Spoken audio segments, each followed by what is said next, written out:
What Drives You is brought to you by Ziglar, your premier source for equipping life and leadership coaches. Visit Ziglar.com and let them inspire your true coaching performance. Yeah. Welcome, everyone. I'm Kevin Miller. This is the What Drives You podcast, where we focus on your drive. Your drive is working in some areas of your life, producing great success, yet in other areas, maybe not so much.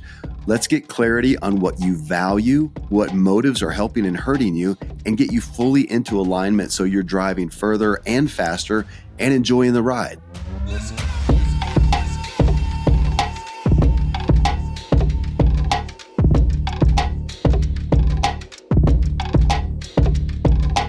One of the key drives of our lives is to belong, to truly belong where we are known and accepted and respected, if not loved.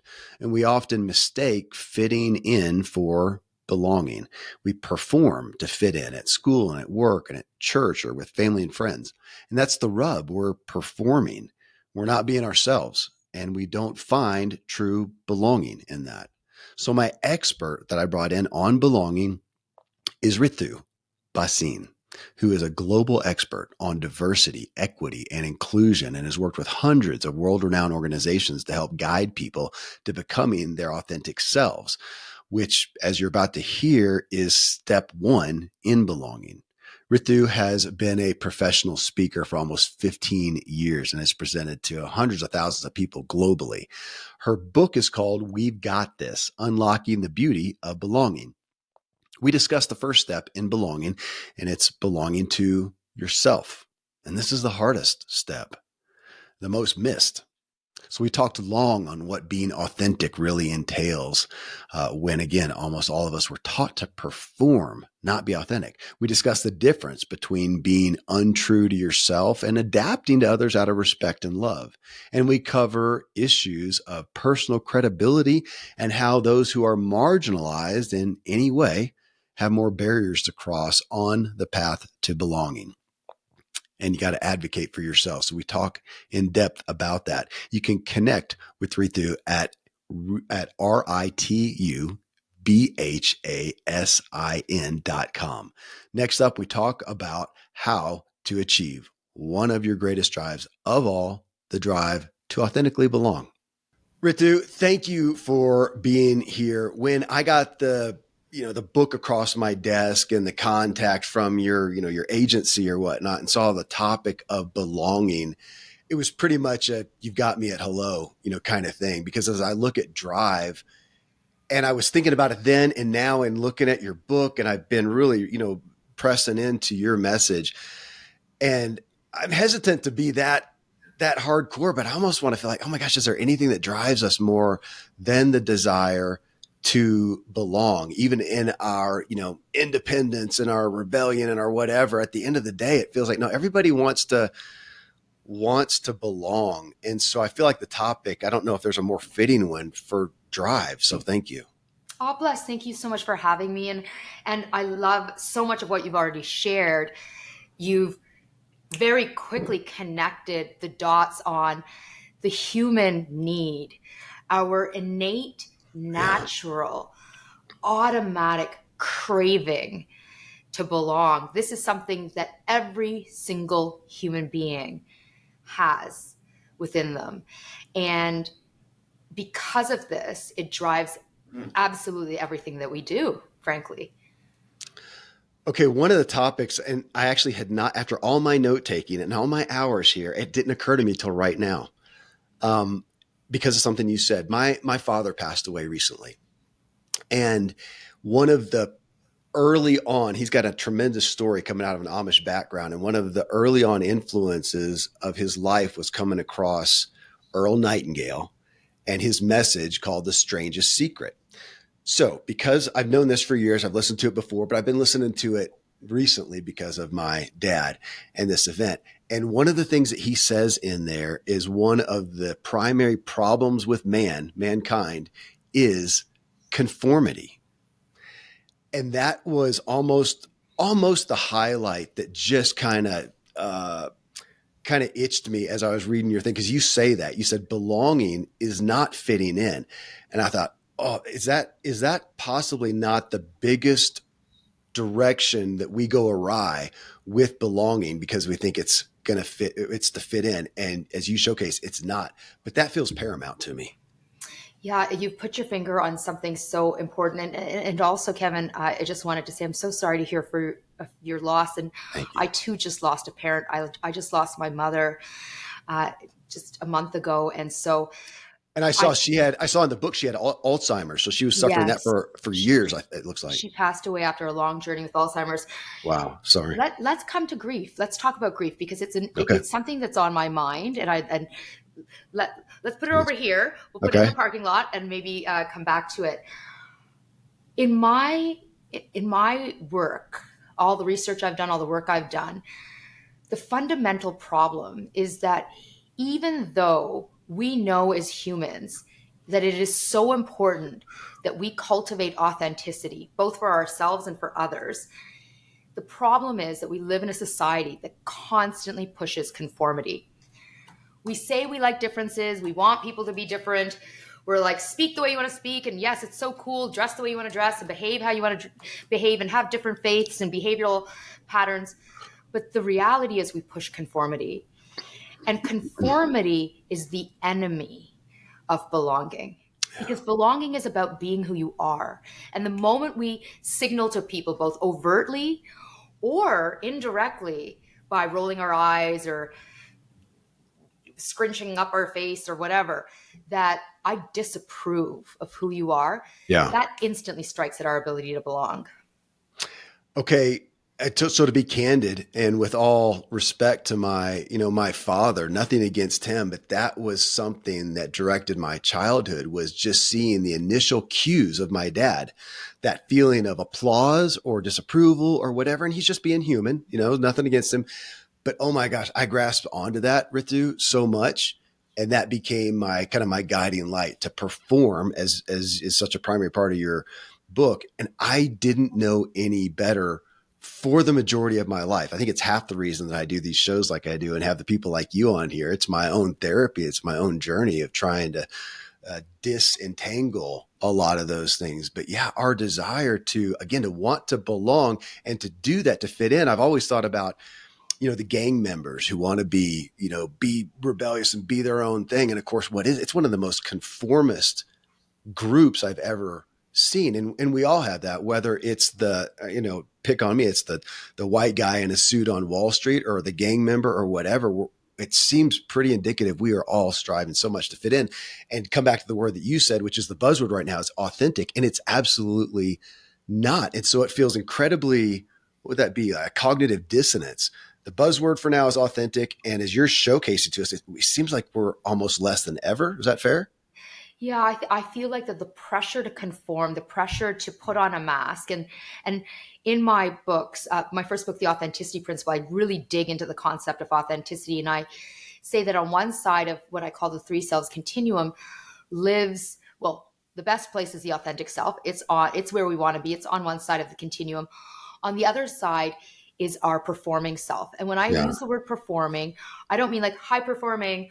I mean like life is a stage and we are actors on a stage putting up this curated image of Right. who we are. And we do this not because we want to, but we do it because we feel like we have to in order to have the doors of acceptance open up to us. And so it becomes like a shield or a mask, but it feels awful to do inside. And I can get into all of the science or the research that says that when we can't be who we are and we literally spend our time performing, it strikes at our mental health, our physical health, and our spiritual health. And it literally erodes at our wellness and causes health issues.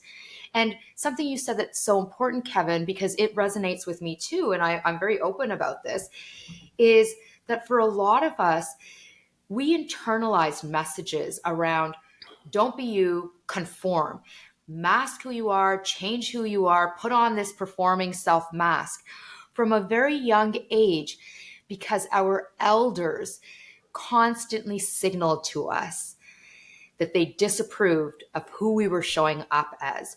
Yeah. And it wasn't that, because I end up talking quite a bit about parenting, it wasn't that our elders, and I'm using the word elders deliberately because not everyone, uh, some people were influenced by their grandparents, their aunts, their uncles, or people Yeah. who were older. It's not that our elders were like evil beings sitting at a table going, I'm really going to F up this person's lifetime chi. Yeah. It's that, first of all, they themselves were wounded and Mm. were struggling to belong to themselves. So, how were they going to model what belonging looked like for us? But also, for a lot of our elders, and this would be my parents, they wanted to protect me and shield me from the biases and judgments they thought I would get as a sassy, opinionated, Yeah. wild young girl, because they knew that society was rooted in all kinds of inequities tied back to gender and culture and race and class and all of it, and personality. And so a lot of times when our elders tried to rein us in, it wasn't that they were trying to like F us up. It was that they wanted to protect us from the world society's judgment. But it doesn't matter, because at the end of the day, for a lot of us as adults, we carry our childhood woundedness around who we are. And it shows up in myriad ways in how we behave as adults that signals that we're not doing well.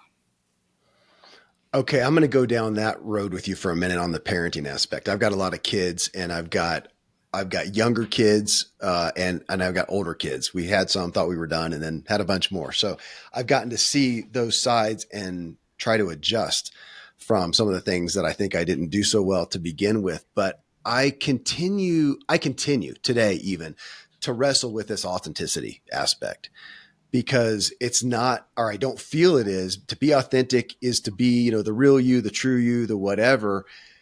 And I say, oh, okay, yeah, let's look at a kid. I want the kid to be themselves, but I also want them to be respectful.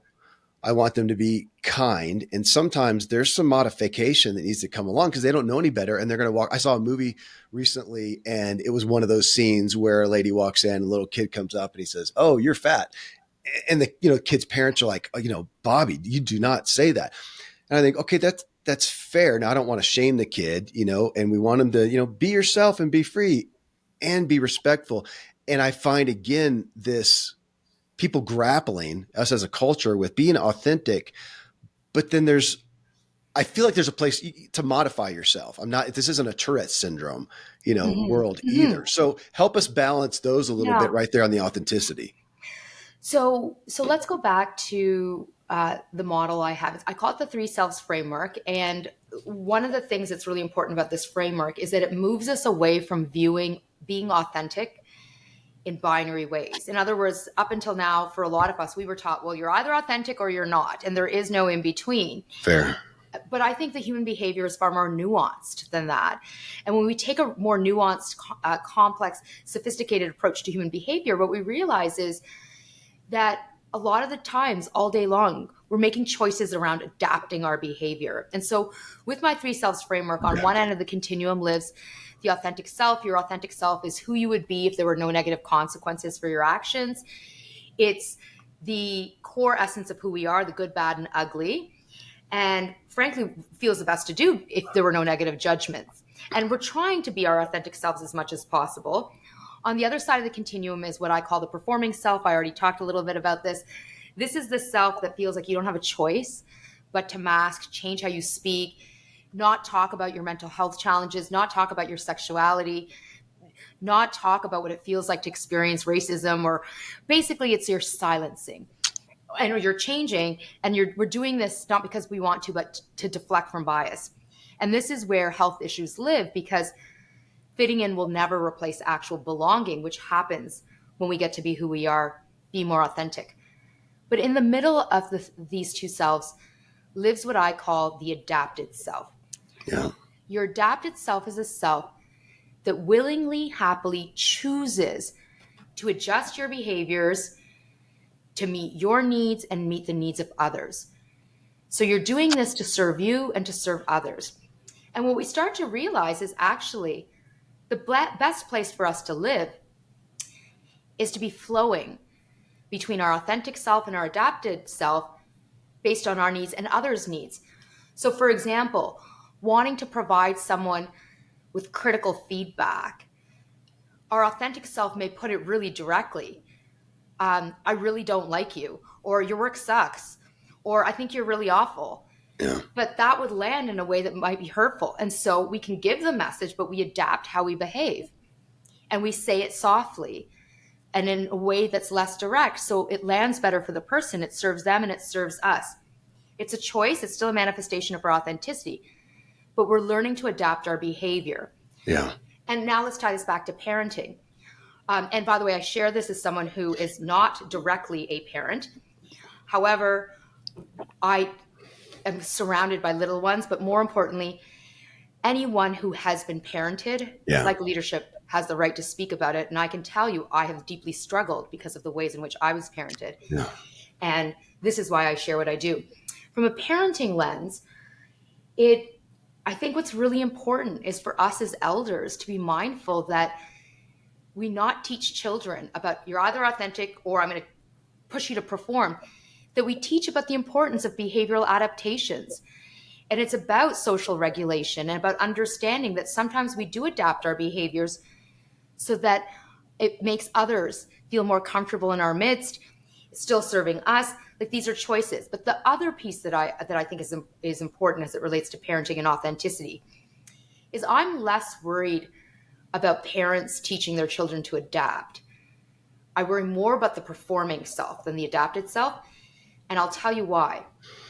I think what often happens with parents, this was certainly my experience, is that in wanting to protect our children from facing inequities in society, most elders, what we do is, don't do this. You're a boy, don't wear a skirt in public. You're a girl, don't laugh like that, don't be so bold. You're so introverted and quiet, speak up more. You speak too much, or like whatever don't use that fork, don't eat your food with your hands, or whatever the rules are that we're pushing on our children. Instead, I think what we want to do is give our kiddies, our little ones, the empowerment, the agency to make decisions for themselves, while teaching our children to be resilient as it relates to what comes back their way. And so if our child wants to have green hair, and we know the child will experience judgments on that basis, I would rather say, you do you, boo, go dye your hair green, Mm-hmm. but recognize that people may laugh at you. And when you're out and about and people are laughing at you or they're saying mean things, that may make you feel bad. But let's talk about what you're going to do when someone does that to you. And so we're equipping our children with the tools for resilience in the face of experiencing biases and judgments and inequities, so that when hate and harm comes their way, they're better able to modulate around that. And actually, I think it's that type of conditioning that helps children to be more self-regulating around not hurting others as well. It does. And there's something, I was trying to find it in my notes here, but I'm going to paraphrase real quick. And you said something in one of the chapters about I don't know if it was right in reference. I think it was in reference to parenting. And it is something that as the years have gone on, I think about more. Am I parenting? Am I directing this kid? Am I leading this child in a way that is best for them? Or is it for me? Is it a reflection of me? And you got me as you're sitting there thinking or talking about it. I've got a couple grandkids that are staying with us right now, and they like to wipe their hands on their clothes. And of course, I want to look at that and go, "Oh my God, okay, come on, that's wrong. That's judge it and whatever." And I finally said, "You know what, guys? It's no. I don't know if I said this to them, but I'm thinking in my head, no judgment. I'm going, you know what? If I'm doing your laundry, use a napkin. Okay, that's it. It just creates more laundry. You're not a bad person. You're used to wiping your hands on your pants or your shirt or whatever. But if I'm doing the laundry while you're here, here's a napkin. So at least own it. It's for me, man. It's just honest there. And again, you said something to that, to where so much of our influence that I'm going to go ahead and use the word judge, things that we were judged on by the parents, it wasn't from a bad heart. They weren't malicious. They weren't bad people, but they were doing something. They wanted you to look a certain way for them. They wanted you to act a certain way for them, and to give them grace with that. But then to also realize, and it feels like so much of your message is this, if we've got to audit what we came from and get real with what wasn't healthy, to your first, your primary chapter, what hurt. Yeah. what hurt us. Go I often think about this in the context of leadership because I do a ahead. lot of leadership work as someone who's a speaker and Yeah. an expert on leadership.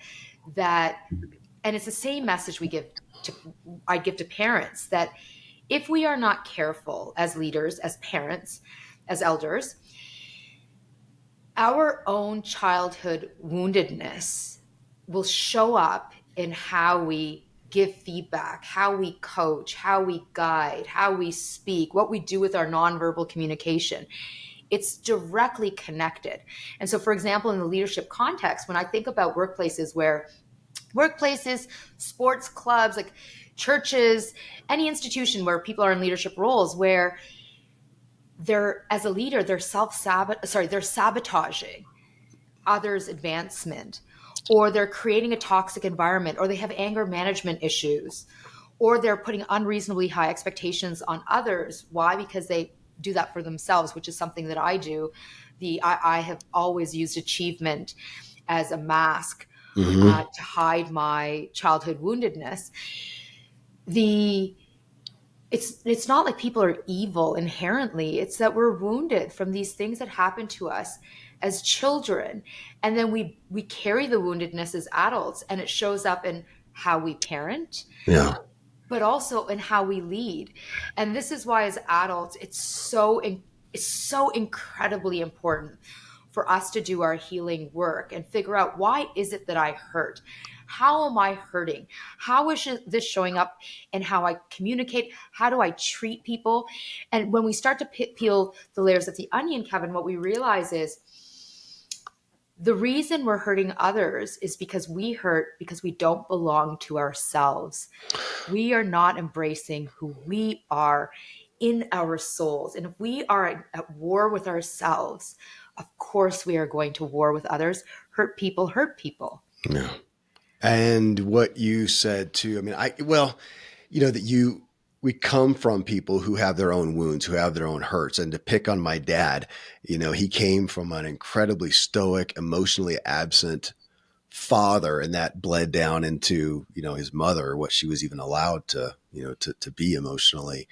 That's all he had. He was better with me, but he wasn't that far along, the road. And so performance, it made sense. I mean, it gets you accolades out there. It helps you achieve and win certain things, not yourself possibly. But yeah, and I look at that and go, my gosh, even with, I would hold up my home, my upbringing, my parents in such high regard. And yet they only had what they had. And we initially started on a performance based, aspect. I did not know myself. They did not know how to help me know myself. And in all truth, I've got my three oldest kids who are now in their mid to late 20s. That's kind of the saving grace that I have now. I can't go back and fix my parenting, but I can come and say, guys, I didn't know what I didn't know. I'm so sorry. But I want you to know, this is what you came from. I'm finding this out about myself. We just did a Yeah. show on attachment. My attachment style is this, and that affected you. It does. It did. And you need to know that. And on this, to know that, man, I didn't know how to help you guys know yourselves. I didn't know my own self. And just that culturally, when we come to this, the belonging, as you say, we got to belong to ourselves. We don't know that. We do not know how to do that. So I feel like No. that's, before we reach out trying to belong out here, you're calling us to say, okay, how do you, so hit right there. Cause even to say that statement, somebody's going to go, oh, that makes sense. How do you belong to yourself? Crickets. So help. So first of all, let me start by defining what I mean by belonging to level set.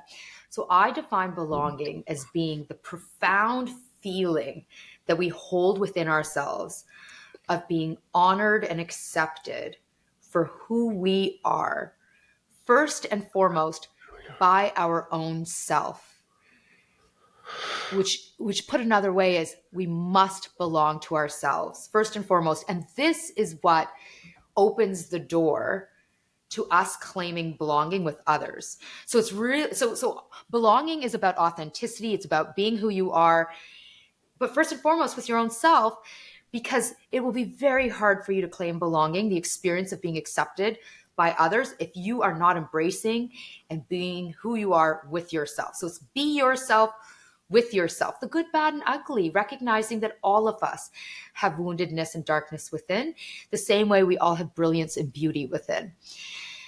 So let me just pause there because I can tell you're it looks like I you're do. Right away when you said that on who you are, my thought was, and I'm thinking about all of us, but I got to admit, I've kind of got my parenting hat is really acute now because of these two little grandkids that are with us. That okay, to separate that. So for you to say to a kid or anybody, you got to know who you are. Separate that right away from where most people go, especially kids, if not everybody. Separate that from who I am is what I do, what I have done, what I yeah. have shown a capacity or capability for. And that is part of the fundamental problems of our society. Living in Yeah. a capitalist society, we are defined by what we do and not actually inherently who we are in our core. Yeah. And this, we are hustle culture, drive, achievement culture. I'm an entrepreneur, and let me tell you, it's not lost on me why it is that I chose to be an entrepreneur, and I created this world around my achievement Yeah. need to hide my woundedness. But if we're really going to belong to ourselves, what does this mean? Step number one is to really get to know who you are. So if I said to you, and I'm going to start throwing questions out there, and I invite everyone listening, like, think about this now, but take these questions away.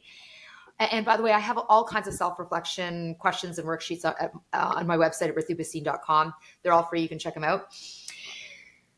If I said to you, who are you? What would you say? If there were no negative consequences for how you speak, how you dress, what you say, how you emote, how would you behave? If I said to you, write down your 5 top values that drive your behavior, what would you write down? And by the way, none of what I'm saying here is about the labels that attach to our jobs, our education, the medals we win, the races we run. Yeah. Like, we're stripping ourselves away from that. And actually, on that note, Kevin, I mentioned my addiction to achievement, Mhm. using that as a mask. In my book, We've Got This, I actually start with a story, as you'll recall. I was so just winding it back. Uh, my first career, I was a lawyer. I worked in the towers, big, fancy, shiny, happy skyscraper towers. I spent 10 years in the legal profession, first as a lawyer. I hated it. I transitioned to doing HR for lawyers, liked that better, but realized as an HR leader, I was reinforcing conformity, tied back to a dominant cultural way of behaving that was felt very elite, very male based, very white male based. And I was like, I've got to interrupt this. And that's what led me to leave the legal profession and start my own leadership, inclusion, empowerment, belonging consulting firm. Around the age of, in my early 30s, on paper, I was really successful. But if you had asked me, Ritu, how do you feel about your life? I would have said to you, despite my affluence and all the things that I do, that fancy office and fancy clothes and fancy things that I television media and things I'm doing, yada yada, I feel spiritually vacant. I'm unhappy and I don't know who I am because I've got so used to performing, Ritu, performing who I am versus being who I am. And by the time I hit my mid 30s, I was like, oh, hell's no. Am I going to let my life continue on like this? Because I am too vibrant and it is my right. It is my birthright to belong. As part of engaging in a cascade of shifts and changes that I made, I went to India, which is where my parents are from. My parents immigrated from India to Canada. I'm Canadian now, over 55 years ago, and I did my first yoga teacher training. And I show up at this ashram in India. excuse me, with I show up at this ashram in India with a few hundred yogis. I don't know who they are. They're from all over the world. And I'm meditating within the first few days of being there. And we're doing all this deep inner spiritual work. And I start hearing this question come up in my head. Which Ritu am I going to be while I'm Yeah. here? Who am I going to be while I'm here? And it floored me because it was the very first time as an actual grown up adult, I was in a situation, not for a night, but for weeks on end, where I was asking myself, so who are you going to be? Because no one knows who I am. No one cares. I'm stripped of all my extremities. And now I have a choice around revealing who I am. And there are so many choices because I'm so used to putting on personas, and I didn't know who I was. And when I say those exercises or those questions, if I said to you, like, name your 5 values, name your 10 values. If I said to you, how do you, tell me what it looks like for you to laugh. What are your emotions that you like to externalize? What does it look like for you to show enthusiasm if you were not being judged? If you could talk about anything, what would you talk about? Like, it's doing these types of exercises, actually sitting down and writing things out, typing things out, reflecting on what's happening in our core that helps us to better understand how it is that the imprints of others, whether that be our parents, our elders, our leaders, our boss, whoever, our spouses, our friends, family members, their imprints have influence us. If we can remove those imprints and reveal who we are, that is the starting point. And then, of course, for a lot of us, what is revealed, we feel discomfort with it, some of it, and we want to rail against it. But this is where the second step of embracing ourselves really comes in, and loving ourselves for all of who we are, recognizing there's darkness and lightness within all of us. Okay, I'm going to come right back to there, but I just don't want to miss you saying the word spiritually vacant. That's a big word. We hit on spirituality a lot here. It's a favorite topic. It's maybe the favorite topic of mine specifically. And for you to say that, you didn't say, oh, it's just a little personal void or a little confusion. You said spiritually vacant. Unpack that just a moment for us. So I love, love, love that you are coming here, because now I'm going to bring in grief, and it'll probably make me emotional. Oof. So Mama Basin which is what I call her online. Like, if you follow me on Instagram, you'll know I refer to my mom as Mama Basin, or in the book too. Yeah, you're in the book too. We've got this. So I'm grieving because she transitioned just now over 4 weeks ago. And What was the date? it was February 14th. My dad was January 21, so we're close on that one. Bless. Yeah. So Yeah. I feel you. Keep going. So it's fresh. Grief for me is fresh right now, like it is for you. Yeah. And I'm finding myself deeply, deeply desiring spirit and spiritual connection to myself and to source. And so what do I mean by this? So I mean it faith-based, first of all. So everyone, my faith is called Sikhism, or Sikhi. I am a Sikh. As we decolonize language, a lot of people will pronounce it as Sikh and Sikhism. Yeah. It is Sikh and Sikhism, spelled Sikh. It's the world's fifth largest religion, hails from India. My father wears a turban, has a beard. Papa Basin, if you follow me on Instagram, you'll see his videos go viral. Mine do not. We had Humble the Poet on the show. Humble, you know Humble. Okay, yes. Yeah, So so we Humble's had as well. We had him on the show, and he told me how to pronounce it. And so when I did afterwards and said it's sick, everybody, all of the Americans, of course, corrected me. No, it's Sikh, dude. And well, actually, it's not. So thank you again. There we go again. Everybody's informed now. So I have been deeply in this moment relying on Sikh scriptures to help guide me. Kirtan in particular. Kirtan is our spiritual music. I'm listening a lot to music to help me find peace, and I find it to be very soothing. So for me, spirit connects to faith, but it is bigger than that for me, Kevin. Like, spirit for me is the deep, deep, deep connection that I have to others. It's the recognition of the interconnectedness of being. It's the recognition that I am one part of this greater whole. And this greater whole, it's you, it's me, it's every person listening, it's every person on this planet, but it is also the trees, and it's the mountains, and it's the water, and it's the stars, and it's the sun, and it's this energetic vibration of interconnectedness. And this is so what am I really talking about when I'm talking about spirituality here for me? It's macro belonging. It's the idea that I belong to myself, I belong to communities, but I belong to this world. And so when I was feeling spiritually vacant in the workplace, and by the way, think about this, everyone listening, from time to time in our life, we will feel spiritually vacant because we don't belong. We might feel belonging at work, but we don't feel belonging in our romantic relationship or in our family or in the communities we belong to. What's really happening? It's that we're feeling a disconnect from source, from the interconnectedness of being. And that's about a lack of community based, systemic, cosmic belonging. So let me just pause here because for some people, they may be saying that is a whole bunch of hippy dippy hooey.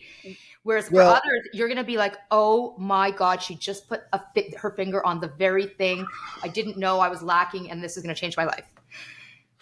yeah, I was going to relate to that. One thing I want to say, Ritu, is it's interesting to hear you talk about it because not even just since my dad's passing transition, but we got to walk with him. He had a surprise cancer diagnosis, and Mm. 6 weeks later he was gone.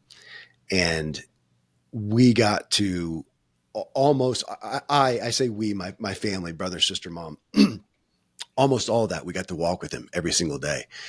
And his greatest, actually, ultimately, as the days went on, his only interest was spiritual. He just didn't care about talking about anything else, period. And then as I've found since then, I just don't have much interest outside of that. I'm having a really hard time doing anything outside of just pursuing my own spirituality, because you talked about, being spiritually disconnected in work. I don't want to be disconnected from anywhere, in my life. So I'm finding that longing. I'm not saying that from some altruistic, righteous standpoint. I'm just finding that, oh my gosh, nothing else really, I want everything to come from that. And it doesn't make sense to me outside of that. Now, to what you said, and, some Can I people, can I ask you something? Because please. something you Yeah. just said really connected with me. And Yeah. frankly, and how about this? Okay, so everyone, we can't teach about authenticity and belonging without modeling it. Kevin, right before our podcast episode kicked off, I was at a therapy session, a grief therapy session, meeting with my therapist, Wow. and we ended up spending most of our time talking about me wanting to dig deeper into opening up spiritual channels in my life, or like opening up a spiritual plane in my life where I'm finding this gravitational pull while I'm in grief that I've never felt before, Wow. to explore a need or a void in my life that I'm feeling right now. And I don't mean just the loss of my mom, but on a whole. And one of the things I'm clocking, and it goes back to something that you just said, and I have a question for you. I'm noticing in this moment, because I'm grieving, that my body is screaming in this moment about what it likes and it doesn't like, what it wants, what it doesn't want. And I'm just having, intuitively, messages are popping up for me around life and my path in life. And I know one thing I know for sure is that I'm never going to be the same because of my mom's passing. Yeah. That Yeah. is a given. But I'm also never going to be the same because there's a shift happening for me. I don't know what it is. It's too early. It's only been 4 weeks, but I'm shifting, and it is entirely tied to spirit for me. And it's being revealed. I'm just starting, like, at my therapy session. It's just being unearthed for me. So I'm something you said really, is that happening for you, or what is happening for you that you said, like, whatever it is, you want to make sure that you enjoy doing it, or that you're called to do it. What are you finding? That aspect of somebody asked, don't remember who it was, asked, I don't know if they asked a specific one of us, or it came up, about, gosh, how do you get back to normal? And we as a family realized real quick, we don't want to. I hope we never go back to normal again. And so some of that was conscious. Seeing my dad, and even in his last days, and I don't know what your experience was, but as he started to go out of, coherence and whatnot, and to Yes. see what drew him, and to see some of the things, first off, it felt, there's a lot of it felt spiritual, and I'm going to go ahead from my own point and say that, supernatural, and got me to looking at some stuff, go, holy crap, this is, Yes. this is rubber hitting the road here. And Yes. so it was consciously, so I can name a lot of conscious things, thoughts, Ritu, but there's more going on, and I Yes. don't know how to define that. Really, what you, maybe what you said, that my body is telling me, my psyche is telling me, and I'm just really acute to the things that, oh my gosh, I don't care about that. I just am not going to Yes. give that any time. And this over here, I just do, to the point where I almost have to chill out and go, okay, there is, somebody's got to do dinner tonight, and somebody's got, I do need to check in. I'm not just going to check out, but the gravity, it sounds so righteous, and I don't feel it that way. It just kind of is. And I'm just trusting it. I'm just Yeah. trusting it, but I don't know how to define it. So Yeah. anything So you got to offer? no, well, I'm on the same journey as you, and as someone who you studies feelings and embodiment and somatic release and Yeah. mind-based analytical ways of thinking. This is a moment where I there's I'm finding myself in a place of holding knowings within Hmm. myself. Like it's a deep intuitive experience I'm having. Like there's this inner knowing or a spiritual knowing that is I'm finding myself being encased by, that I have never felt before. And, let's have a discussion several months from now and pick up on this and see where we're both at. But I'm leaning into it. It's too early for me. I'm leaning into it. I'm not judging it or trying to analyze it. But I'm going with it because it affirms my belief that so much of how we communicate and we interact with each other as beings on this planet is happening on a spiritual level Yeah. that is unbeknownst to us. And I already believed that before because I'm an empath. I'm highly intuitive. I can read people's energy like that. And I always knew that. But there's layers of this which are being revealed to me. I don't know what they are. I have no idea. To be seen. Does It's that resonate? well, I'm thinking about belonging again, and even in the, because we're kind of talking about what, maybe that's it. We're looking at what really belongs, what belongs in my life. It's been really curious. This came up in a conversation on a show 2 days ago. There was somebody that said, it was the guy who wrote the book Letting Go, whose name I have a hard time remembering. I don't know why, it's a regular name, but uh, he wrote the book Letting Go, and he talked about his theorizing that if we were in touch with our feelings, and if we were, whole to some degree, he didn't feel like people would probably watch horror films. Okay, I'm not picking on anybody who likes horror films, but he was saying, generally his theory that we tend to go towards those to feel something. Well, if you're full up on feeling otherwise, you may not want to do that. So I say that as a preface to right now on what belongs. I find myself sometimes at the end of the day, and I'm kind of emotionally just, I'm spent. We did a great show, and I've been doing stuff, and man, now I'm just kind of ready for a break, and maybe can we just watch something? For the love of God, I can't watch anything that'll hold my attention. It just is. And so I end up going back to some book on spirituality, and that's what I read for the evening, and nothing. And I kind of want to be entertained, or I kind of want to be entertained, and I just Yeah. can't right now. And I'm just, again, yeah, trusting that, but looking at what Yeah. belongs, what is worth the time, what is worth the emotions. Well, belonging is about, so in my book, We've Got This, I talk about our core wisdom. So Yeah. everyone, core wisdom is the inner knowing we hold that tells us, here's what's happening in my mind right now. My mind is filled with so many negative thoughts. I hate my spouse, I hate my job, I hate my life, or I'm going into this meeting, whether it's at work or at church or at school or wherever, at my child's school, and I hate the person, or I I constantly feel so insecure when I'm in these at family dinners or whatever. Mhm. So we hear the negative narratives, or we hear whatever's happening in our mind. Our core wisdom also, though, tells us what is happening in my body. Like I'm meeting this person, I'm just feeling this agitation in my chest, and I'm feeling a bit of queasiness, but I've never met this person, and everyone else seems to like them. But I'm just feeling a lack of ease. Or the inverse, I just met this person and I've been talking to them for 3 minutes and I just feel like this flow Yeah. with them. And who is this person? But so our core wisdom literally signals to us, here's what's happening in our minds, here's what's happening in our bodies. What do we need to do to reset our mind or thinking, the narratives, interrupt the narratives? What do we need to do to settle ourselves because we feel heightened activation in the body? Our nervous systems are literally activated and we're feeling the fight, flight, freeze response or the fawn response. Or it's the, ooh, this feels so good. Let me tap into this. And Hmm. so our core wisdom, the more core wisdom we have, and it can be grown and developed, it's not inherent. We develop it over time through Yeah. actual practices. The more core wisdom we have, the more belonging we'll experience. Why? Because we start to go within to use our bodies and our minds as guideposts on, it's the end of the day. I am just spent. I'm exhausted. And I'm just going to kick it and watch television. And then we put on the TV.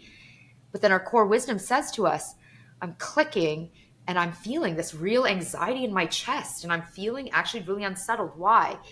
And what I realize is as I'm clicking is I'm watching doom and gloom news. And this is actually not helping me versus, okay, turn off the TV. Let me go read a book, a spiritual book. Let me take a bath instead. Let me do some stretches or let me just go brush my teeth and go the hell to sleep. Hmm. So so the more core wisdom we have, the better life we live. Why? Because we are constantly tuning into what our mind, body, and spirit are craving and needing. And every time we give our mind, body, spirit, we give ourselves what we need, we experience belonging. And then the inverse is true as well. When we conform to Yeah. other people's expectations around how we should behave, we give away our power because they get to decide our happiness. And so, this is why our core wisdom is so important because it helps us to use our core wisdom to stand in our power and do the things that we want to do and need to do. And so, your core wisdom, everyone, is everything and know it can be developed. Okay, I want to pick it apart a little bit because we're back to who I am. So earlier we talked about knowing who I am, especially in your youth. I keep saying that, but I don't think it matters at this point. We get caught up in what we do. So you're saying no, it's not about what we do; it's who we are. Okay, I want to pick on another segmentation of that though, because you would say, and I can't remember the term. You um you gave yourself a term in here. It's like an assertive person, but it was an Indian word. Started with a B, I think. Uh, Banji. thank you, Ritu Banji? thank you. That's it. Okay, That's it. yes. Okay, and define that for us real quick so I can Okay. make my analogy. Banji in Punjabi or Hindi means older sister. Yeah, And so in Indian culture, when you are an older sister, you have authoritative decision making power over everyone younger than you. And that's you it. get to boss people around, and your word is bond, and you get to make decisions, and everyone has to be really deferential to you. And so basically, you become this bossy, assertive human being. And I was the eldest daughter in my Punjabi family. So I'm Ritu Banji, even though my siblings don't call me this. But I'm just, I'm assertive and bossy and opinionated. Okay, take that out of the oldest daughter. Would you say? Because I feel like what you said is that's kind of who you are. Okay, so And it is who I am. it And is who you are. Can you put another? If you wanted to put just a cultural term, would you say assertive? Is that a assertive. fair? I am assertive. Okay, There's so no that you're saying you go ahead. I was born assertive. I came into this world like my dad tells me the nurse who held me was like, "Oh wow, you got a live one here," because I was taken in the world. My first words, in my first word, spoken word, was in Punjabi, which was ape ape, which means I'm doing it myself. I'm doing it myself. Wow. So I am assertive. Yes, Okay. Okay. So let's amazing. let's let's go with that because naturally I took on some of that role, but I'm really not. I'm kind of fine to be invisible. I don't like directing people. I'm not, but I took that on somewhat errantly. But back to the who you are. So you're saying you know that about yourself. You are an assertive person. It's not about what you do with that, but you know that in essence you like to give, you like to lead, you like to influence people, you like to do this. So that is who you are. But I wanted to come over to you do, and I actually had picked this up back when you were talking about adaptive behavior, because you also wrote in the book, and I'm going to paraphrase it, there are some times when you'll go into a situation and go, okay, I am assertive, but right here, I don't know that it will serve me or the group best to be as assertive as I might naturally be here. And I'm not going to be. I'm going to change how I am. I know who I am, but I'm going to modify a little bit, adapt who I am in this situation. Now, over here, holy smokes, they need nothing but a very assertive person, and I'm going to go full tilt over there.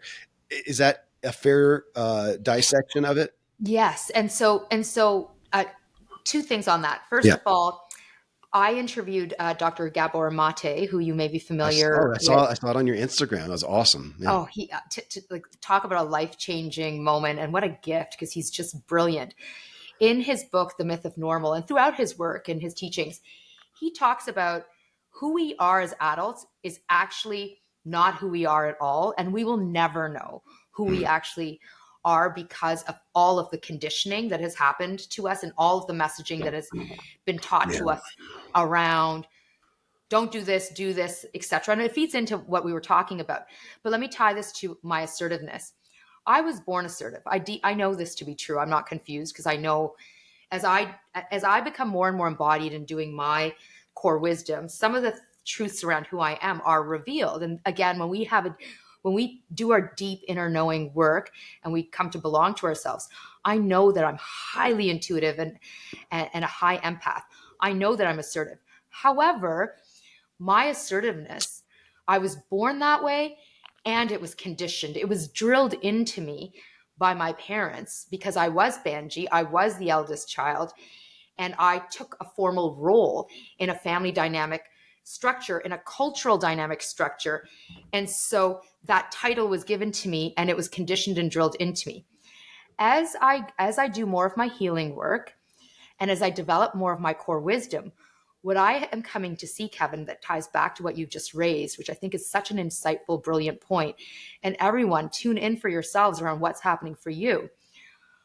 I enjoy being assertive, but I do not want to live in a permanently assertive state in every single moment, in every single situation and time and moment in my life. Why? It is exhausting to be assertive all the time, Yeah. and to be in control all the time, and to be in the lead all the time.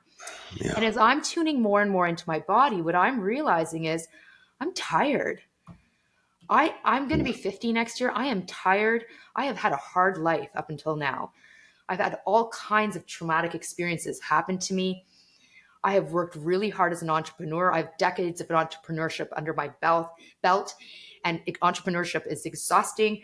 I teach the disruption of inequities for a living. Like, my soul wants to rest.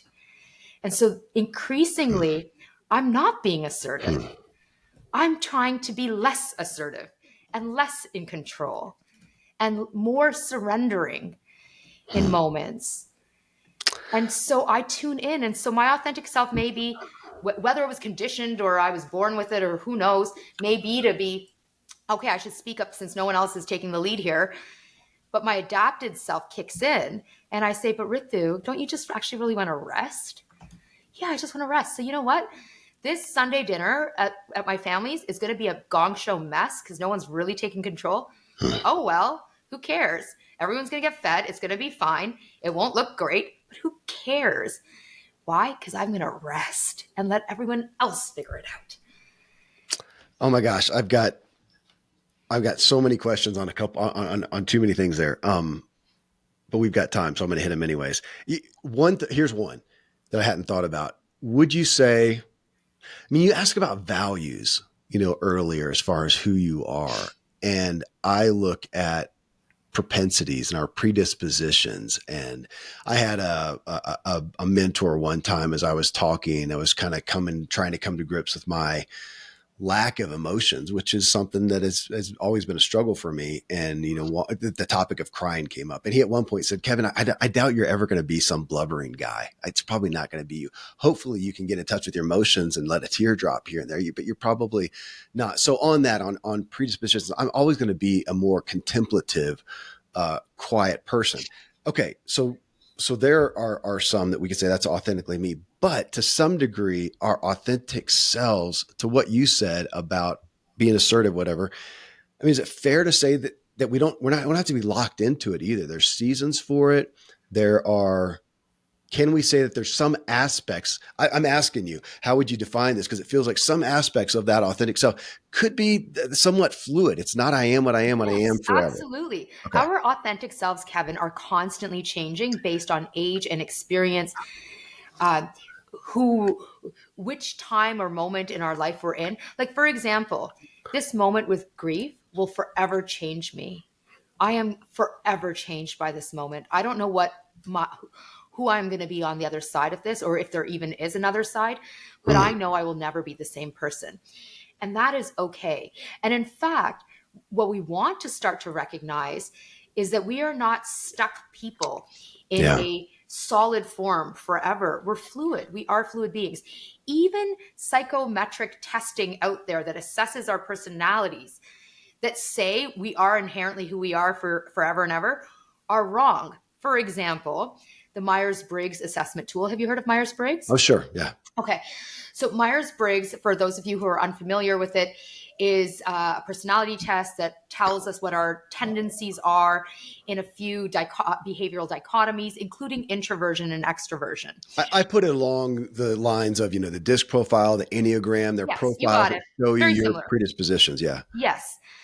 I took the first time I took the Myers Briggs, I was a lawyer on Bay Street, which is akin to in Canada, Bay Street akin to in the U.S. Wall Street. Right. So the first time I took the Myers Briggs, I ranked really high on extroversion, Mhm. and I teetered between the thinking and feeling. So the way in which we navigate through life, do we think our way through life or do we feel our way through life? I left Bay Street. I started my own leadership, inclusion, empowerment consulting firm many years later, and I took the Myers Briggs. And lo and behold, wouldn't you know it, I was significantly less extroverted. I am extroverted, but I am not a raging extrovert. And I'm a raging feeler.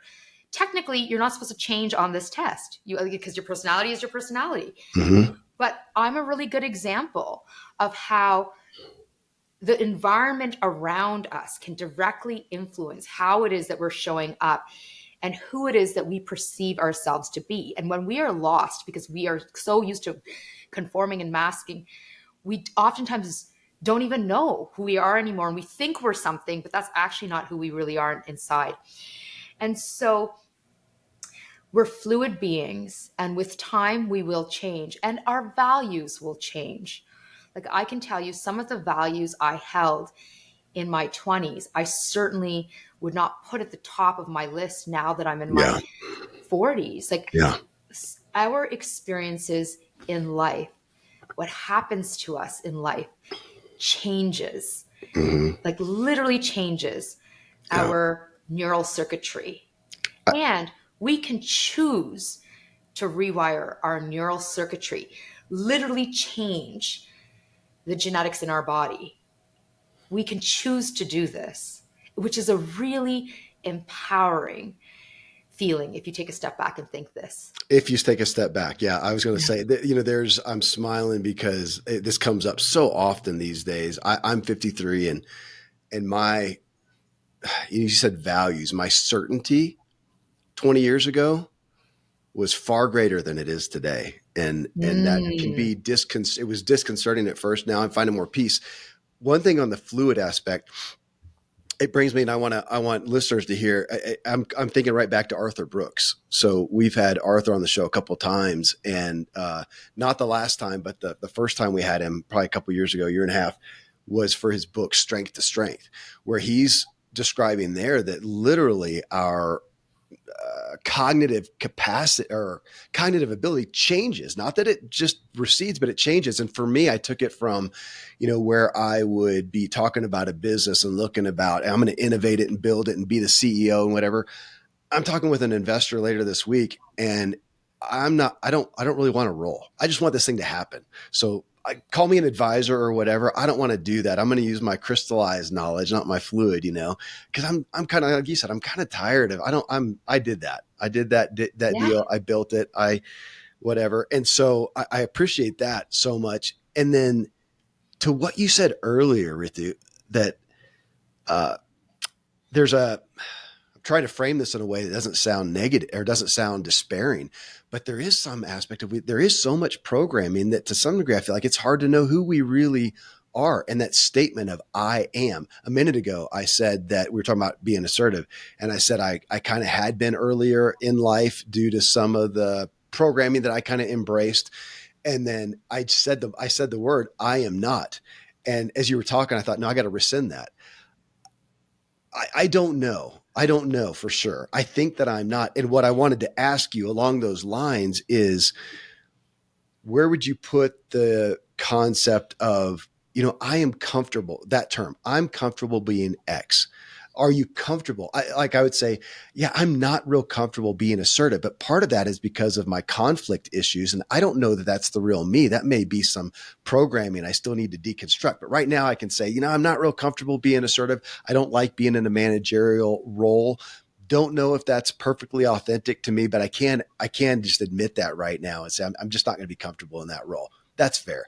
Don't know if that's who I am. So play with that with me on looking at where your authentic self is is that a fair way to put it? You're admitted to, am I comfortable there? Back to what you said, how do I feel?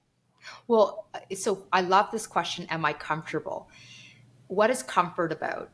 Comfort is about our bodies Yeah. signaling to us that we Yeah. feel safe and at ease in a situation. Discomfort is about not just the mind is agitated, but the body literally feels activation. And if we were to take a step back, as people, as humans, we're actually animals. We're animals. And I think it's sometimes we forget that. But when we start to frame things through wow, I'm an animal and I'm governed by my nervous system, and my nervous system, its responsibility is to keep me safe from harmful things that are happening in the environment, which in 2024 isn't about bear attacks. It's about, is this person going to like me? Yeah. Is my team member, my leader, going to signal to me that they respect me? Does my family approve of me? Does my child respect me? Does my spouse even get me, understand me? Like, these are the things that we're clocking for and paying attention to. And so when we tune into our bodies and we say to ourselves, do I feel comfortable in this moment? Again, it's core wisdom. Does my nervous system, does my body feel and flow and at ease in this moment because I feel safe? Or am I feeling activation in this moment because something is happening that's causing me to feel unsafe? And a lack of safety is oftentimes about judgment. It's about feeling that people are not honoring us for who we Yeah. are. It's about striking at our belonging.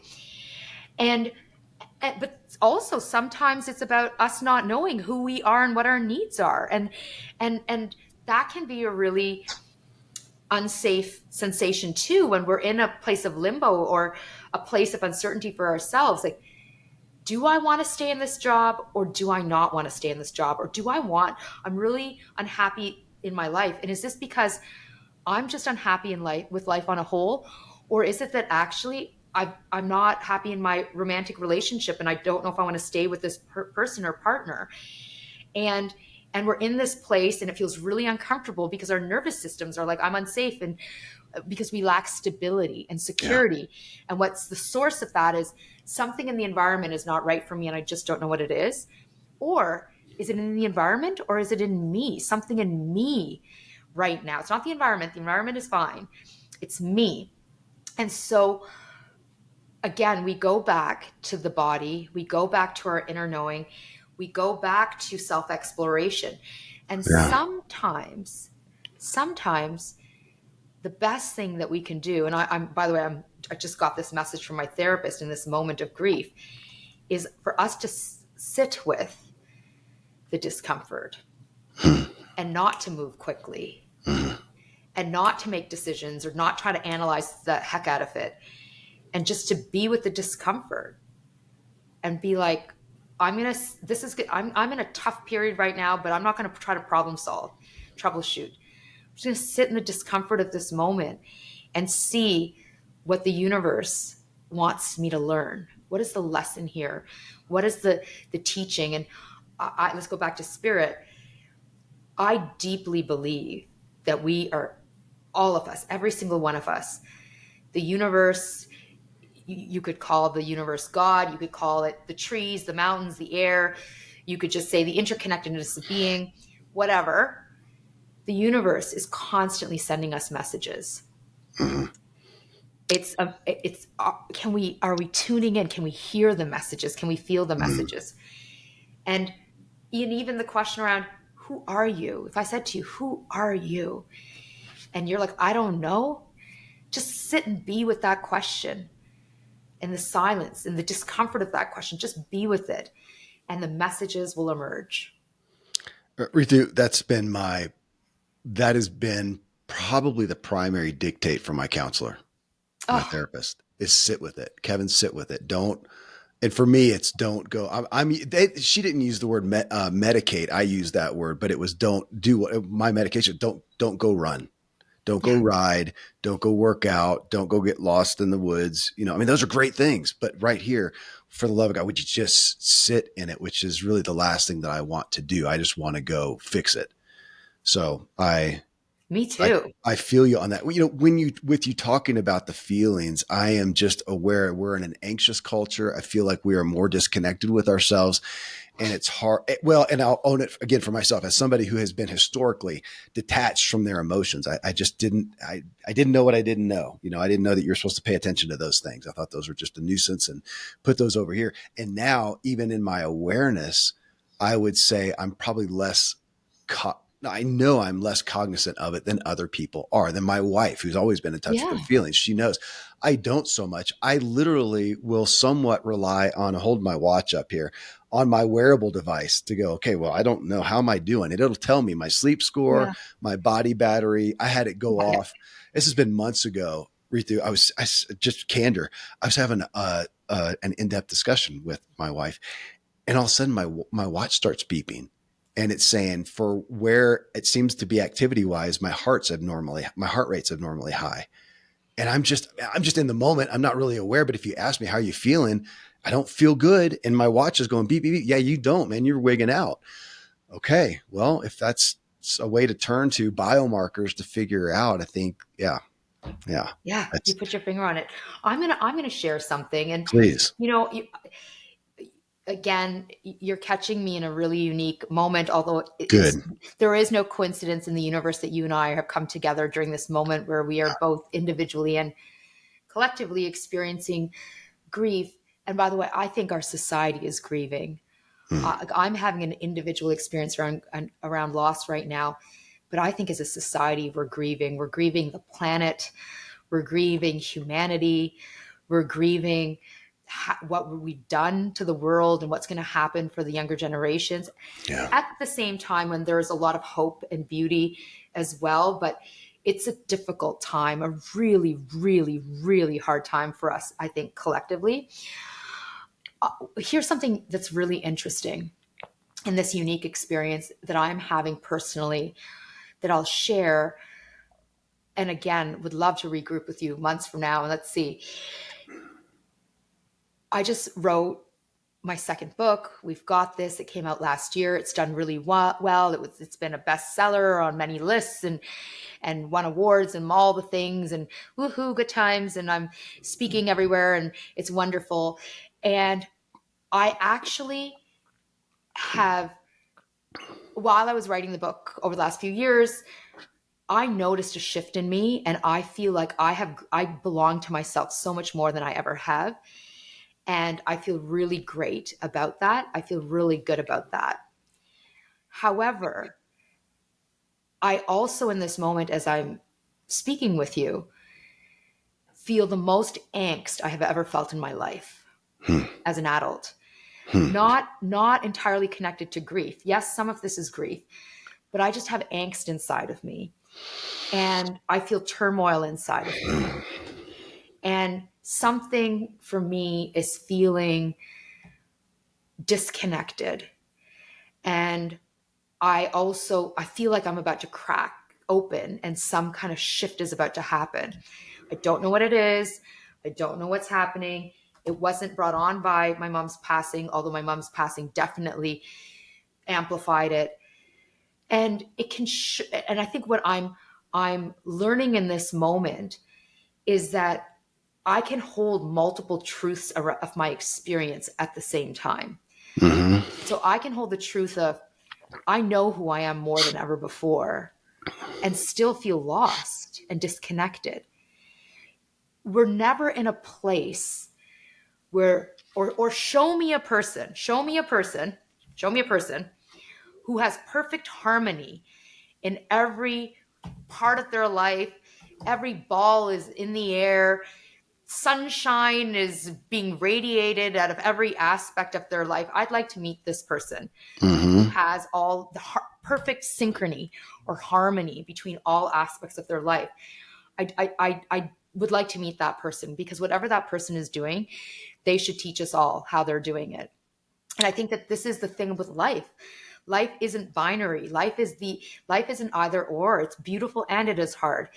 We can feel like we know ourselves and still struggle. And this is what the journey can look like, or does look like for a lot of us. And rather than fighting and railing that, as I often have in the past, because I'm like, what do you mean you're feeling struggle? You should not feel struggle.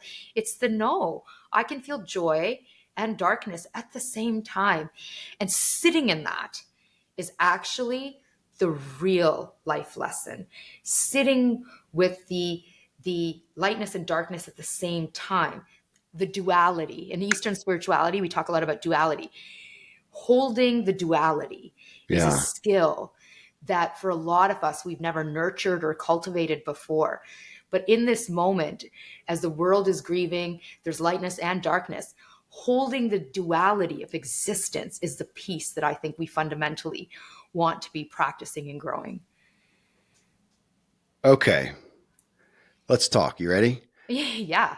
Because I'm looking down at my notes here, and you said angst and turmoil, and I was literally typing the word caterpillar when you said the word cracking open.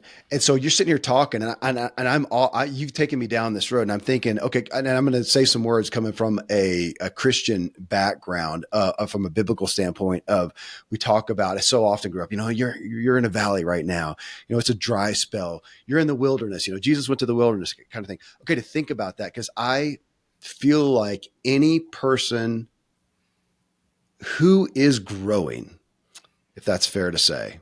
I think it is. An aspiring person is what Arthur Brooks would say. I used to call them striving people, but the people listening to this show that we are around. So if we're growing, that there's going to be these constant, rebirths. We talk about that, but you just got me thinking about a caterpillar. That if I am doing that, if I am growing, there's going to become some aspect of, I don't know if I want to give it a negative term, Ritu, but a discomfort or something where I'm going, okay, now I'm realizing that I'm kind of in a shell. I got to break through that one.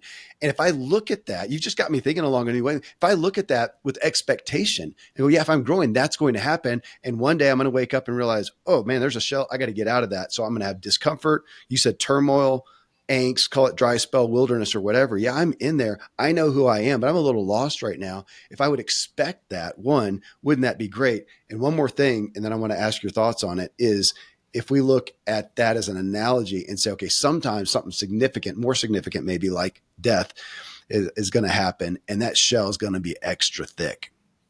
It's going to take more time. It's going to take more effort. There's going to be more angst.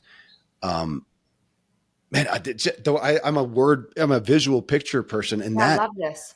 Oh, thank you for you brought it to me with angst and turmoil, and Mm. I'm writing down caterpillar as you said, crack open. I think we're tracking. Yeah, and how about this as well? I want to push this idea a little bit Please. further. in our lifetimes, in this life, in this form that we are on this planet, we will be the caterpillar multiple times and we will be the butterfly multiple times. Yeah. And is something that I think I'm learning more and more. Like you mentioned, you're 53. I'm 48, turning 49 shortly. And I think that I, from a young age, internalized the belief that, well, once we are a caterpillar and then we come out as a butterfly, it's cookies and ice cream and butterflies and rainbows for life. Woo! And that is not being borne out for me. What I am finding is that I caterpillar, I butterfly, Yes. I fly and it's beautiful and it's amazing. And then I am back in the cocoon, angsting. And then there's another caterpillar experience with the rebirth of the butterfly. And I think that this is actually life. And I wish I had Agreed. known this when I was younger. Like I talk a little bit about this and we've got this, although since writing the book, more and more is being revealed to me as we would expect because we grow. That's my new thing, Ritu. With every publisher now, I want like a 6 month or 1 year redo date Yeah, where I yeah, get to yeah, totally. update the book because you write the book, then you start talking about it. All these new things You're come like, along, and you go, woo, "Holy crap! woo, It needs to be woo. in there." Yeah. Right. So I'm like, oh okay, my God, I like totally we like add this on. we need And to Frank, start a new publishing house, and that's the deal. You update your book. Maybe that's it. That's the yeah, requirement for the publishing yeah, deal. Here's your deal. You get 100 grand, yeah. write the book. You got to update it every year. Yeah, exactly. Except that writing books I found to be a hellish experience. I'm so glad There. and I Yeah. love it. I'm like, ooh, this is wonderful. I'm like, no, thank you. But Yeah. then thank you because yes, I have so many ideas to share. So I wish I knew that when I was younger, and and and even as an adult, as I become older and older, I'm like, I know this to be true that the caterpillar butterfly thing is going to happen to me again and again. But when I'm in it, I'm like, what kind of effing hell torture is this? And why can't I be peaceful? Like, why? So I have these moments of like, I just want peace and I just want to feel joy. And then of course, I'm human. I look out around me and I'm like, look how happy everyone else is. They're happy and I'm the only one who's not. And of course, I'm like, first of all, it doesn't matter what's happening with other people. But secondly, no, they're not. They're in the same situation I am, but we feel the pressure to like silence and mask around it Yeah. and perform that we're happy as opposed to actually be it, which is why I will always name that I struggle with the duality. For me, life is both beautiful and hard. I feel so grateful and so blessed that I get to live this divine life. I am not confused about my blessings and I am so grateful. And I would tell you my life is still really hard and I'm like, what in the actual F? Well, even with the butterfly aspect, you were talking earlier and said, yeah, if there's somebody who's going along there and everything just seems to be great all the time, let me know. I'm thinking, I'm going to assume that person's not, they're not growing a whole lot either. And I don't know anybody like that. And now I'm thinking about the butterfly thing and realizing I like it also in the aspect of caterpillar, butterfly, caterpillar. Because even if you come over here and man, you hit it, you come out of the shell, things are great. It's a new awakening, whatever you want to call it. You're on cloud nine, you're butterflying around. I have yet to find one of those places that I wanted to stay at. At some point, even that call it boring, if nothing else. Or Yeah. I find myself going, it was a great season. And I've Yeah. gotten better about that, about allowing that and go, that's a great season. But yeah, I am. I'm just I got a taste for something else and let it go. That feels freeing. Yeah. And life does happen. There are the things that we can control that we do. And then there are the things that we cannot control Yeah. that happen to us. And we have a choice in that they happen to us, but they also happen for us. And that reframe around they're happening for us is what enables the caterpillar to butterfly experience. Because when they happen to us and we're stuck in the to us, we're never coming out of the cocoon. So I'm going to have to put this in the show notes. So, an hour and a quarter, we've talked on really the authenticity and knowing self, which I don't know that there's any more important topic. in this case, it is somewhat of a prelude to belonging, that we can't belong. If we don't know that, well, is this a fair statement? If we don't figure out, come in tune with our authentic selves, we can't belong. So it's our number one Correct. or number one desire, maybe. We can't belong. And the counterfeit of that, then back to where we started, is we will strive to fit in Yes. inauthentically, and that's going to have its own consequences. And is it fair to say for all of us, it's probably fair to say we probably, to this point, we have probably done more fitting in than belonging. Yeah, I think for a lot of people that is the truth.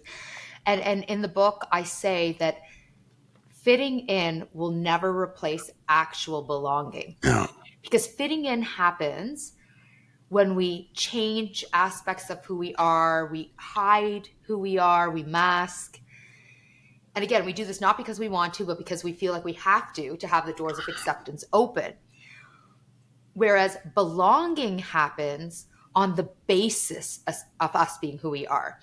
So belonging Okay. happens when people, where we vulnerably share our pain, our shame, our insecurities, our anxieties, the good, bad, the darkness of who we are. And we put this on display, and people still embrace us. Hmm. And by the way, us showcasing, spotlighting, revealing our shame and our vulnerabilities to others can only happen, we're going full circle here, if we admit it to ourselves. So, for example, and again, I talk a lot about this in the book and online. Right. I had slash have, because it's a lifelong journey, a lot of shame and a lot of insecurities tied back to me being a more loud, sassy, animated uh, person, because I got a lot of negative messaging Hmm. growing up that my personality, high energy, was too much Yeah. and that I'm difficult. And it is my lifelong journey to embrace that, who I am, and love the aspects of who I am. And there are moments where I will vulnerably share with people, I'm feeling insecure right now because I'm feeling judged, or I'm not, or my besties will tell me in the presence of others, you're not being you. I can tell you're adjusting or you're performing a little. And when they signal to me that they see me changing who I am because of my insecurities and vulnerabilities, what that really means is they see all of me, Hmm. even though I'm trying to hide it, mask it, because they know who I am authentically. When I'm performing, they're picking it up. They see my vulnerabilities. They see my shame. That is a really vulnerable place to be, when people can see our shame because they see what we're doing to protect ourselves. But my friends, my besties, they're like, I love you. You don't have to do that. I love you. I love you anyway. And not even in any way. I just love you. Oh, and as I say this, I feel emotion. That feeling of being loved and being seen for our shame and our vulnerabilities, that's belonging, Yeah. versus fitting in, which is the I'm great, everything. Oh, I'm struggling. Life is a struggle. So we can even perform the struggle and the doors will open. That's not the same. Masking, hiding, no, that's not the same as actual belonging. And so to make that happen, we have to belong to ourselves. Okay, to ourselves now. I was going to go right there. You're talking about your friends and your besties. I mean, this is something that keeps coming up in shows too, that we're at a time when we have less friends. We have less besties. I did a show with Connor Beaton recently. His podcast and book is called Man Talks, and it was talking about men, that the average man, now I don't know, I'm paraphrasing, back in 1986 or something like that, had cited 5 or 6 friends. Today, one Yeah. friend. And from my personal experience with guys, more often than not, I will find that that one friend, it's not real deep. It's like, yeah, a guy that I go bowling with every once in a while. You know, we hang out at church or we Right, whatever it right, right, is. right. It's not somebody you can call up at 3 a.m. My dad's thing was your 3 a.m. club. Somebody you can call up in trouble and you need 10 grand. You know, that they don't fit that thing. So you're talking, you know, and now that we're into the aspect of belonging, really, that we first off don't know ourselves. They got to do that work. Now we come over here. Who can we belong with? Even that takes work. It's not that you just immediately fit in, as you're talking about, to get vulnerable. I read that part in your book where you finally kind of like for the first time divulged to your friends of like going, "Hey guys, I kind of feel like an outsider here. Like you guys aren't, you're talking around me, Yeah. but not with me." And you said that. We don't generally do that. I mean, that's, No. yeah. So I want to talk about two things related to what you're raising. First of all, I want to talk about friend shedding. I call it shedding. When there are people in our environment that have been there for a while because we went to college with them, or they Yeah. were in the same neighborhood, or we grew up with them, or even family members. As we do our belonging work, as we do our core wisdom work, you're working on growing your core wisdom, you're working on belonging to yourself more by accepting your who you are at your core, your authentic self. What we start to realize is, wow, there are people around us around whom I actually don't feel belonging. I don't feel that flow feeling. I feel activated. And your body will start to tell you. And in fact, everyone after today, try this out as a little takeaway experiment. For the next few weeks, I want you to pay attention to what you're feeling inside your body when you're around people and the people who are you're around a lot. So pay attention to what's happening in your body when you're with your family, your immediate family, your spouse, your kids, mom, dad, siblings. Pay attention to what's happening around your bosses, your team members, friends. Just start paying attention and start clocking for that flow feeling or the agitated, activated feeling. I just want you to start observing it and start noticing patterns. The more I did my core wisdom work, the more I do my core wisdom work, the more I heal, the more I belong to myself, I notice shifts around who I want to be around, and I'm shedding. I shed an entire circle of friends, which meant that I went from every single weekend hanging out with people, the same crew. They were friends, college crew, like through my Yeah. 20s. I shed them in my early 30s because I felt like I couldn't be me around them. Hmm. But how wild is this, Kevin? I wrote We've Got This. And there is a story about me with a few girlfriends in the book. I shed that friend crew after the book went to the printers. Hmm. I had a massive shedding of a friend crew I hung out with every single weekend. I bubbled with them during the pandemic. Another shedding happened because as I did more of my belonging work and writing the book, I mean, you can't write about belonging without actually doing a deep self analysis. What I realized is there's things happening around me that aren't according. But the benefit of shedding in my early 30s and then shedding in my late 40s, almost 15-year gap, is that when I shed in my early 30s, I was worried if I shed you as friends, who's going to hang out with me on a Saturday night? Like I'm going to Yeah. go have to hang out with my mom and dad and watch like Wheel of Fortune on weekends. And that is just not my jam and how I roll. I want to be on the town. Whereas now, as because I'm older and wiser, I'm like, no, I'm going to have time for myself by myself. But I knew that what would happen is the space that was vacated by shedding them was filled with people, new people with whom I have deeper connections or existing people, but I wasn't spending enough time with them. Yeah. So shedding is important. And while I get why we don't do it, I'm going to throw up there, I'm living proof of how it can really serve us. So that's the first thing. Is there anything you wanted to say about Well, that? just I appreciate that because we have this. There's even a guy, Ben Rector. He's a musician that I like. Love his music, and he's got this sweet song about you can't make old friends, and I love that. I love the nostalgia. I do have some old friends, and yet it makes sense as we change and grow that I find that, yeah, we're holding on to friends, family, whatever, that don't fit us so much. And No. I've had the great benefit in the past, honestly, the past 2 years of curating Yeah. some friends around, similar values, back to that, oh my gosh, we go on one trip together and we're as deep as could Yes. possibly be. Yes. So yeah. So okay. So you've got it, and I Yeah. hope for all of you, as you clock the sensations that are in your body using your core wisdom over the next few weeks, months, even it may take months, that it will start to become more and more evident for you around, is there a place in your life where you need to do some shedding or boundary drawing? I'm a big believer in boundaries as well.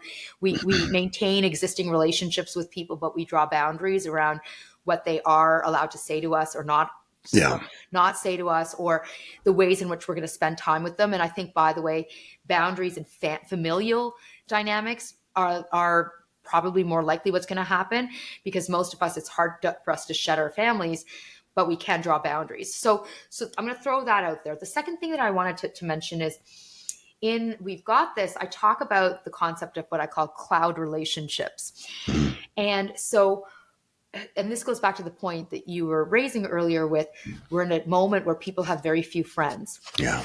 So, and when I say friends, I mean like deep, deep, meaningful, that experience where I was talking earlier of belonging. Like, people see our woundedness, they Yeah. see our shame, and they love us, and we feel loved despite our shame. I That want to we say, yeah, we're not talking acquaintances. We're talking about people who No, know your yeah, junk to meaningful, make it. yeah. Yeah.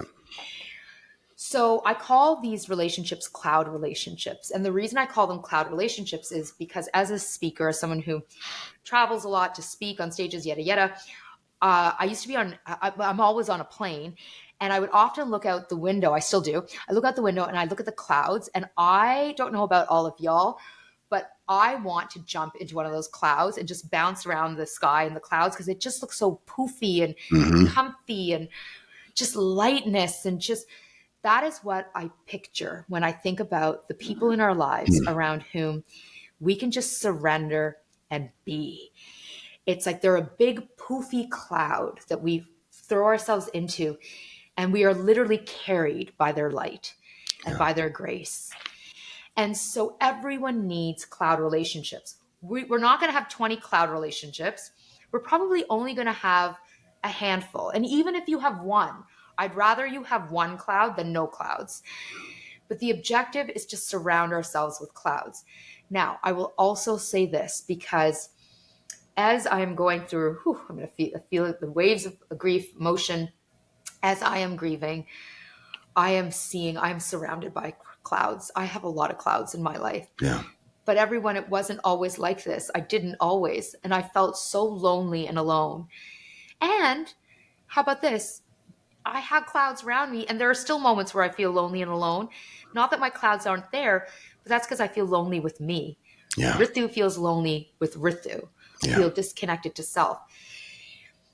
I have learned to grow my cloud relationships because I am shedding, because I am drawing boundaries, because I am tuning into, who are you, Ritu, and what do you really need? Yeah. What are your values? Put that out there. Authenticity is like a magnet. The more we show who we are, the more we put out there comes back to us. The more I develop my core wisdom and I focus on my healing, the more I'm mindful about how I treat others, the more comfortable I am sharing my shame. We will develop more and more you will develop more and more cloud relationships. I will develop more and more cloud relationships the more we do our belonging work, which is why it goes hand in hand. And then the very last thing I'll mention about cloud relationships is, cloud relationships are important because we experience belonging in them, but it goes both ways. We also have to be responsible for ensuring the ways in which we behave help to create belonging for others. Yeah. Because the same way we want to feel ease and flow and non-judgment in other people's presence, acceptance in other people's Hmm. presence, we want to do this for others. They have to feel safe around us too. Yeah. And so cloud relationships are built on both people doing their work to ensure the sanctity, the divinity, the grace of that experience. I want to pull that out, because even to go back to my quip about, somebody you can call up at 3 a.m. that would help you. Um, to what you're saying there with cloud relationships, I don't, I'm going to second guess my analogy there. That's one that we've done. And I hear that amongst people sometimes, kind of your 3 a.m. club, or call it what you want, people who've, got your back that you can call on for help. Because I can do that. I would say I'm privileged to have credibility, especially if you've got a book, you've got a whatever, that there's a lot of people that I could call on. But are they cloud friends? Yeah. That's still different. Are they people that really know me? Do I really know them? Am I comfortable? That's still another segment. I'd go back to what you said. If you got one of those, consider yourself incredibly fortunate. And I don't even think it needs to be a number. I don't think that proves it. I probably will never have more than, I don't know, a handful, or, because I don't, it's just too many people to invest in to that degree. So Right. Well, yeah. yeah, So how about this? I want to throw something out there. I yeah. want to invite everyone to consider the following. And this is extremely important, what I'm about to share. It goes back to human beings being animals. Mm-hmm. As animals, as humans, we are one of the most social animals out there. And we deeply crave not only acceptance, belonging in communities, but we constantly are wanting to be in the company of people around whom we feel safe, where we can co-regulate, where we experience ease and flow, Mm-hmm. and where their good energy influences our good energy, our good energy influences their good energy. It's called emotional contagion. And there's like this flow going back and forth between us. So that's the overarching framing. But now let me dig deep. What am I actually really saying? When we are talking to someone one on one, their nervous system is clocking our nervous system the same way our nervous system is clocking their nervous system. Yeah. So when someone's agitated and activated in our presence, it will influence how we feel, but how we feel will also influence how they feel. When I Yeah. picture moments where I'm going out for dinner with someone and I'm usually late and I'm usually stressed when I get there because I'm late. And when I come in, I'm a bit like a whirling dervish, or like the bull in a china shop. And I'll sit down and I've got a lot of energy naturally, like I'm just exploding with it. And I'll sit down and the person got there early because they're a better human than I am. Haha, just kidding, not. And they got there 15 minutes early, so they've had time to calm down. Their nervous system is safe in the environment that they're in. Yeah. They're calm, and I come in.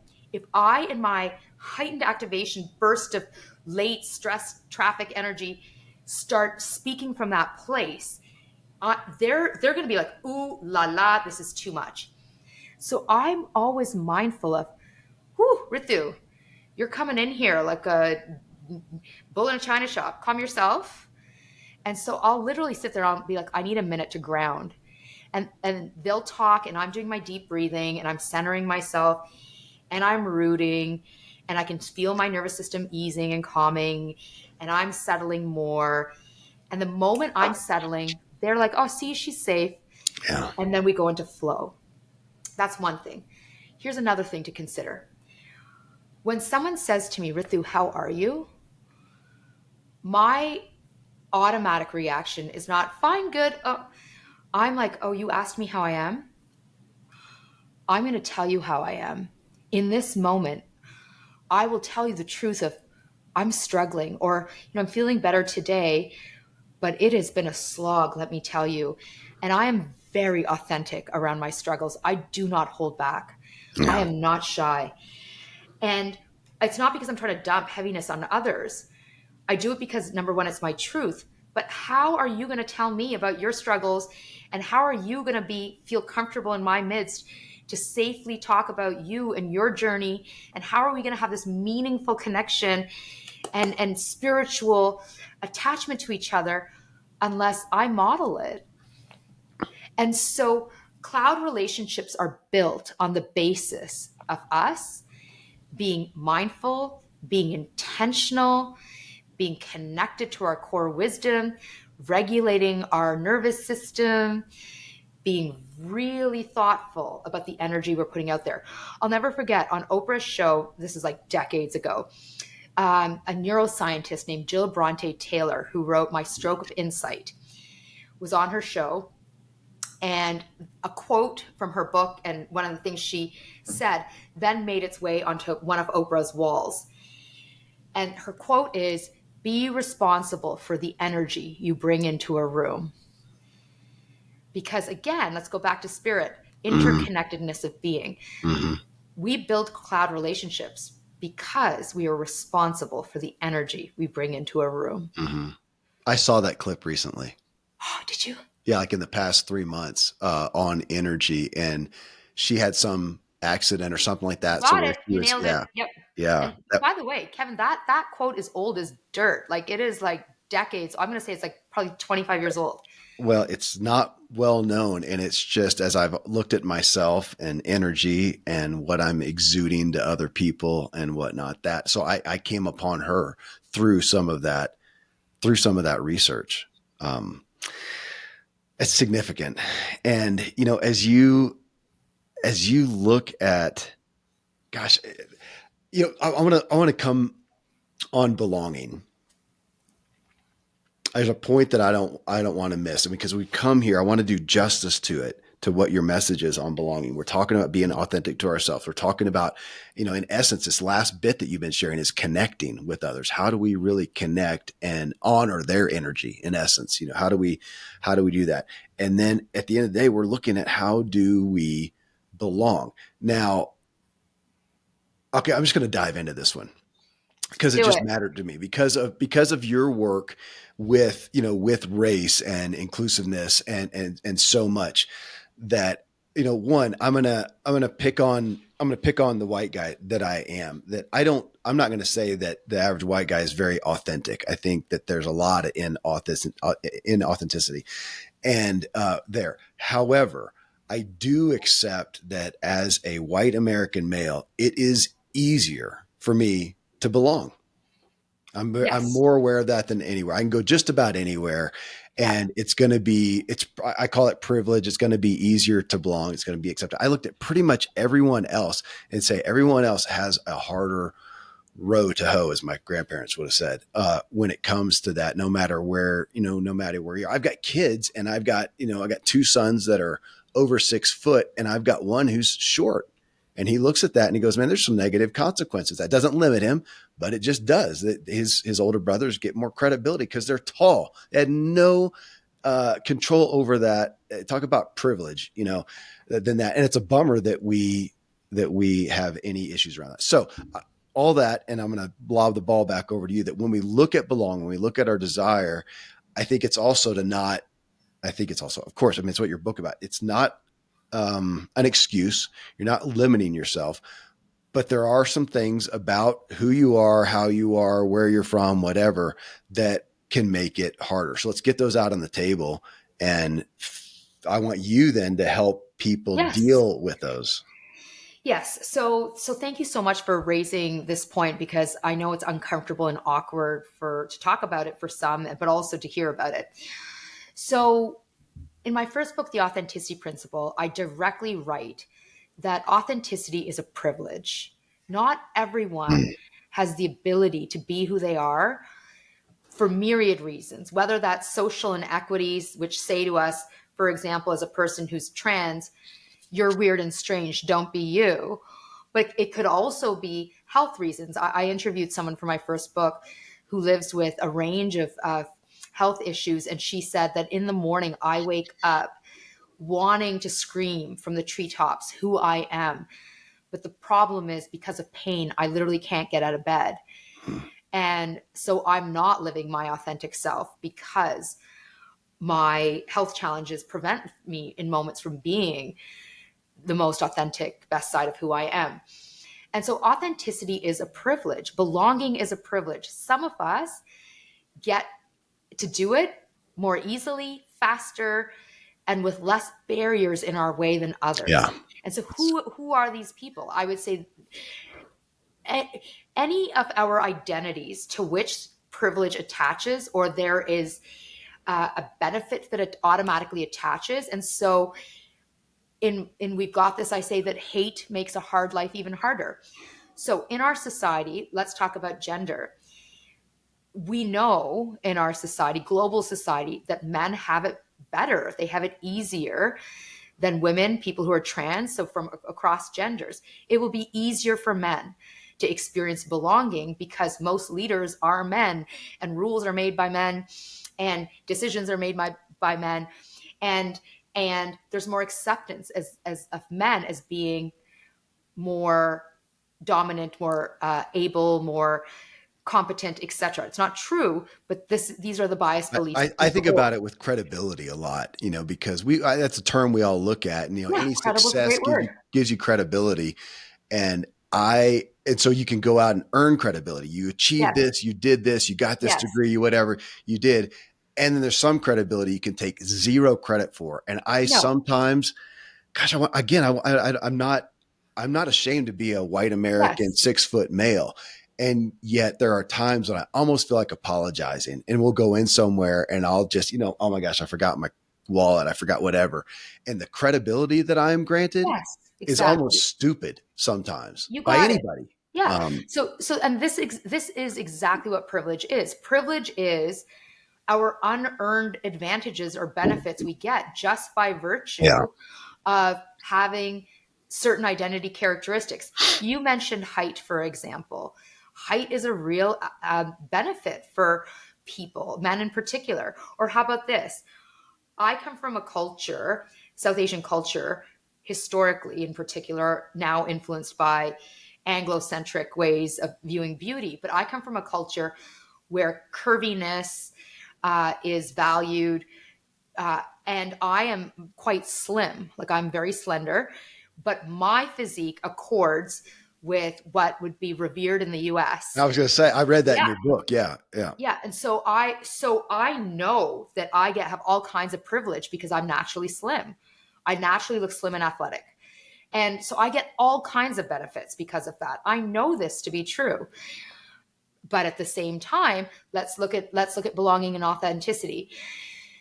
So men, it's easier for men to be authentic. It's easier for men to experience belonging. When we take a look at race ethnoculture, because of racism, because of white supremacy, globally, white people have it easier. There's myriad ways, data points on which we can talk about this. And even for the white people who would say, my life is hard, I would say I hear you. The same way a man would say his life may be hard, but there are still some unearned advantages or benefits that white people get, like going to a coffee shop and waiting for a friend without ordering something, without the fear of being arrested, or being able to drive in any neighborhood with a fancy sports car with music going without the fear of being arrested. Or how about men being able to walk through a park late at night without the fear of violence? Like there's just benefits that we get the same way as someone who is hetero like me. I get benefits. Or I don't have a physical disability as it stands now. The world is designed for me. I don't need ramps. When I sometimes Yeah. open up office tower doors or shopping center doors, I'm like, if my mother, when she was living, she would not have been able to open up one of those doors because they're so heavy because of her Yeah. health issues. So the world is designed in such a way where for some of us it is easier to experience authenticity and therefore experience belonging.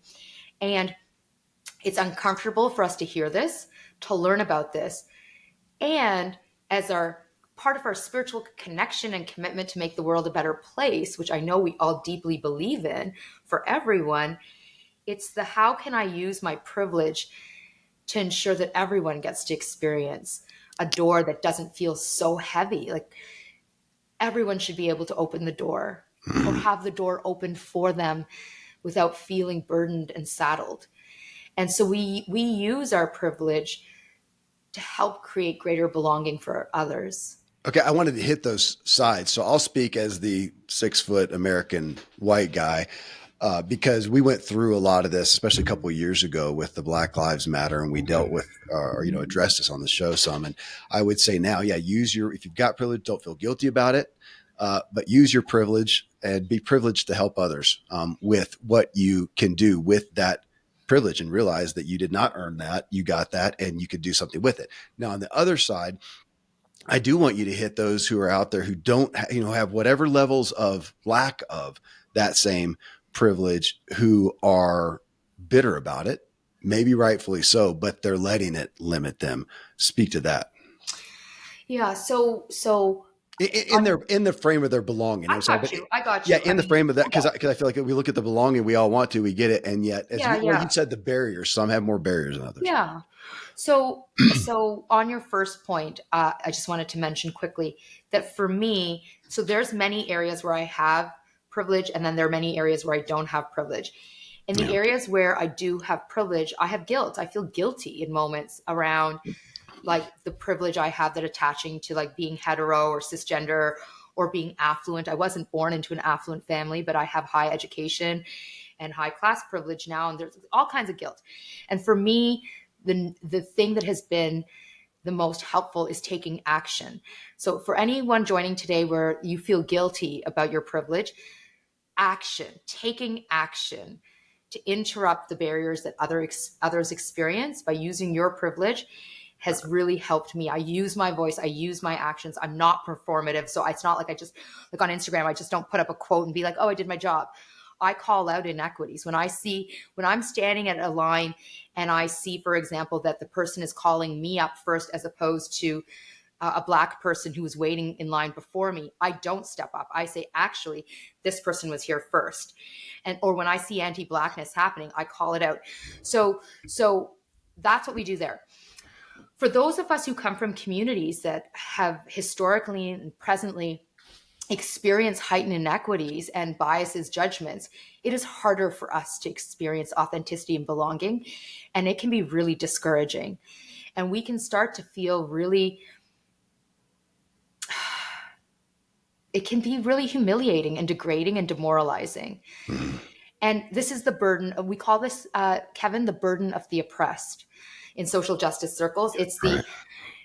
the hate is coming our way, the judgments are coming our way, and now I have to do the work to stand in my power to deflect these judgments. Like instead of the world, society changing and interrupting bad behavior, Yeah. I'm experiencing the burdens and I'm discouraged, but you're telling me to stand in my power and not feel discouraged. It's called the burden of the oppressed. It's like the bad stuff's happening to us. It's not our fault. We're not responsible for this, but yet here we are. Mm-hmm. Because what I would say is, I understand the burden of the oppressed. I get it. I have moments too. And I would say, I still want you to stand in your power and claim your power and do your work and live your best life. Because yes, it will take a long time for the system to change, for society to change. But in the meantime, I still want you living your best life. It is our birthright for every single one of us to experience belonging based on who we are. And the reason we come to hate ourselves and feel like there's something wrong with us and that we are broken is not because we actually are. It's because negative messages constantly come our way saying to us, you're LGBTQ, that's bad. You're a woman, that's bad. You're not white, that's bad. You live with mental health issues or physical health issues, that's bad. Uh, I could go on and on and on. And so it's not the truth. These are systems of hate that were designed to keep people oppressed. And when we start to realize, despite the hate coming our way, we can still live beautiful lives. In fact, we can live really beautiful lives by standing in our power and knowing that these are lies. I'm actually beautiful. I'm actually really credible. I'm actually really competent. And we heal and we do our healing work. And in doing so, we model for others what it looks like to heal. We climb and we're lifting others as we climb. That is magic. That is beautiful. And actually, when you think back to the great work that was done decades ago by people like Audre Lorde, who shared that self-preservation is an act of warfare. Why? Because when I am healthy and thriving, this is when the system starts to change, Yeah. because my message starts to cascade down to others and they hear it. And this is how movements happen. And how do we make this happen? Well, I wrote, We've Got This is all about this. Like, despite all of the hate coming my way, and I shouldn't be here on your show today, Kevin. I really shouldn't. Given all the trauma and the challenges that I experienced growing up, I shouldn't be on your show, but I am. And I'm online and I'm doing my work and I'm struggling and I'm grieving, but I'm thriving and I'm living authentically and I'm experiencing more belonging than ever before. And anyone joining today where you feel like my words are resonating, you can belong to yourself too. You can belong to yourself too. It's a matter of owning our belonging. And that is your birthright. With that feels like a mic drop right there. Honestly, Ritu, I mean, you talk about belonging, and this is right out of your book. I quoted it: how you can tap into your authenticity, stand in your power, use your voice, experience greater acceptance, and live your best. And I want this show with you the purpose of this in regards to drive. We are driven to belong. Can we now do it authentically? And you've laid it out. We've got to know ourselves. We didn't get into, I mean, the book goes through hurting. It goes through healing, which I do actually, I do appreciate that so much. You talked about so much of we don't know our authentic selves because of hurts, because of wounds. And we did talk about that a good bit. And then the second part of your book is on healing. It didn't just say, okay, now go out and just create yourself. It said, no, there's healing to be done. And I don't think when I read your book, I thought, I got it intellectually, but I thought my gut, though, wouldn't have gone to healing. It would have gone to maybe recovery or something like that, or even just like a rejuvenation or something along that, almost like a medicating type thing, as opposed to, no, let's get to the root and we've got to heal this stuff. And so, as we've been talking now, especially for those, use the word oppressed. And I had written down, I think the word that for whatever reason is marginalized. Mm-hmm. I've never experienced it. I mean, how many people can say, well, there's a segment of demographic that can say that I have not experienced that.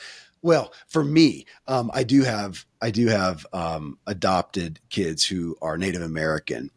And so I have, seen that, but not to me as a person. But those are the things that have to be dealt with so you can authentically belong, which is the thing that we are so, I wonder sometimes if that is, again, our ultimate drive. I mean, if we can't belong somewhere, even as an introvert and somebody who really enjoys my solitude and rarely misses people, but I want to belong. I want to influence people. I want to be attached to them. Otherwise, I literally don't get the point of existence. If I woke up tomorrow and nobody was here, I think I'd, maybe eat all the sushi I could find and then just end it. Right. We want to belong. Right. Thank you. Oh, Thank you for what you're doing and for the time here. And folks, it's a book to, well, again, obviously, we'll do this in the intro. To get the book, we've got this. To look at your other book, where would you want people to connect with you most? Just at your website? you can connect with me on LinkedIn, on Instagram, and then check out ritubhasin.com. Okay. Because this is, like, I think like every topic we look at, but to look at, again, the show's called What Drives You. And to look at belonging is one of our greatest drives, but how do you do it authentically? And I think I'll probably go away from this. Well, I hope that we're not apart for long. Like you said, we'll come back and talk again. So I want to do that, one, but two, I'll probably find myself talking about the belonging to self Hmm. as the thing that sticks with me more. The more that I want to belong out there, I've got to figure out or continue to grow in belonging to myself. And I'm going to keep playing with our caterpillar I love that. analogy as well. Thank you for being here, for the time, and for the effort that you're doing to bring this message to us. Oh, bless. Thank you for honoring me by inviting me to join you for this dialogue. And I have thoroughly enjoyed our conversation. And I'm going to be carrying you in my thoughts and prayers as you journey through grief as well. Thank you, Ritu. Hmm. Well, friends, thanks so much for joining me in this discussion on belonging. Again, you can connect with Ritu Bhasin at RITU BHASIN. And her new book is called We've Got This: Unlocking the Beauty of Belonging. This is a topic that warrants more discussion. You can do that with us in the Drive Tribe community find that at kevinmiller.co. And until next time, I really hope this episode helps you drive further and enjoy the ride. Thanks so much for joining me on this journey. I look forward to meeting you in the Drive Tribe community for ongoing discussions about each episode. You can subscribe to the Drive Drop newsletter for weekly updates. Find it all at kevinmiller.co, along with all our social media and video clips. Until next time, I hope this episode helps you drive further and enjoy the ride.